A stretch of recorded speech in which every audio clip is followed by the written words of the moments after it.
Hello बच्चों, let's see this question. This question says name the substrate entrant of Krebs cycle. हमें बताना है कि ऐसा कौन सा सबस्ट्रेट है जो Krebs cycle के अंदर जाता है।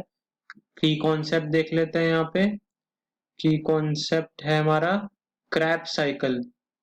तो Krebs cycle होती क्या है? क्रैब साइकिल का नाम क्रैब साइकिल का नाम उसके साइंटिस्ट पे पड़ा है जिसने उसको दिया था। उसका नाम था हेंस क्रैब। इस साइकिल को हम दूसरे नाम से भी जानते हैं, try carboxylic acid cycle. Try carboxylic acid cycle, TCA cycle जिसे कहते हैं। इसे टीसीए साइकिल क्यों कहते हैं? बिकॉज फर्स्ट प्रोडक्ट जो होता है वो सिट्रेट होता है। First product is citrate. Citrate जो होता है it has 3 carboxylic acid group. क्या है? कार्बोक्सिलिक एसिड ग्रुप है उसके पास, इसीलिए इसे ट्राई कार्बोक्सिलिक एसिड साइकिल कहते हैं। और क्रैब साइकिल इसलिए कहते हैं क्योंकि इस हेंस क्रैब ने साइंटिस्ट ने ये साइकिल दी थी। तो हमें बताना है कि इसका सबस्ट्रेट एंट्रेंट क्या होता है। So this is our TCA cycle और क्रैब साइकिल। इसमें हमें क्या देखना है कि हमारा सबस्ट्रेट कौन सा है। So let's see this part. I am making a square box around it. इसमें देखना है हमें ये जो पाइरोवेट है। हमें पता है कि ग्लूकोज जो होता है, ग्लूकोज पाइरोवेट में बनता है।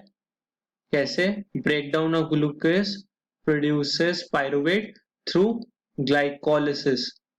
ग्लाइकोलिसिस से हमारा पाइरोवेट बना।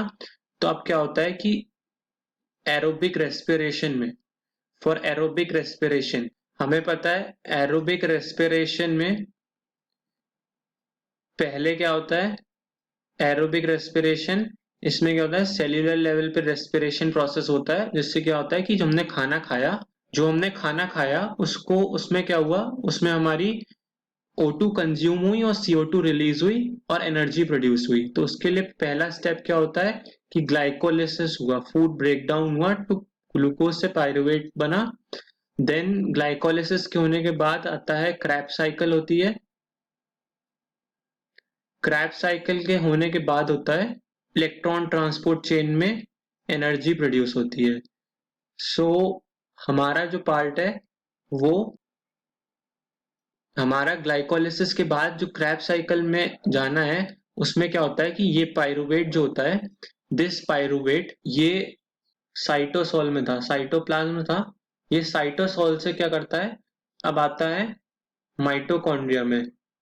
पाइरुवेट आ गया माइटोकॉन्ड्रिया में। यहाँ पे इसके साथ क्या होते हैं, सेवरल कोएंजाइम्स आते हैं, जैसे कि NAD प्लस और coenzyme A. What is this? Coenzyme A आते हैं। ये ये किसके प्रेजेंस में? Mg2 प्लस के प्रेजेंस में, मैग्नीशियम आयन के प्रेजेंस में, और pyruvic dehydrogenase, pyruvic dehydrogenase enzyme के प्रेजेंस में, हाइड्रोजनेस एंजाइम के प्रेजेंस में ये बनाते हैं एसिटाइल कोएंजाइम है। What they produces?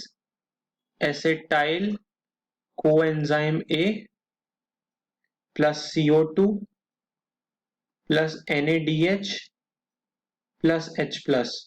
Here we have pyruvate. Pyruvate ने क्या किया? पाइरुवेट ने coenzyme A and NAD plus के प्रेजेंस में एसिटाइल कोएंजाइम ए बनाया एंड CO2 रिलीज करी।